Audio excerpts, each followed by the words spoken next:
Maghimo ta og macaroni fruit salad, ang official nga dessert sa tanang selebrasyon. Mao ni ato ang mga ingredients. Dili lang ni siya basta-basta nga salad mga dzay kay kini atong buhaton karon dili din nato tipiron sa mga sahog. Ibutang na dayon ni nato ang macaroni nga akong ipabukalan ganiha. Ayaw ra ninyo lataha kay macaroni man ni dili man ni siya lugaw. Sunod, ibutang na dayon ang fruit cocktail o bisang unsang prutas nga naa sa ref. Kung tamis, welcome kaayo diri. Kini nga fruit cocktail is todis akong gamit kining dako nga lata.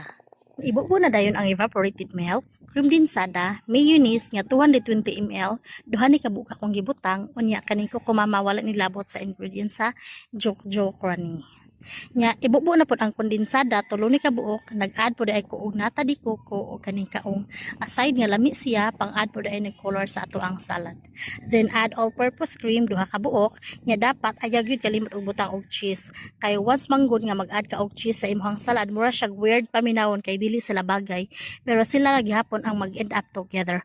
Ug maura to, mix everything together with love and a little bit of patience.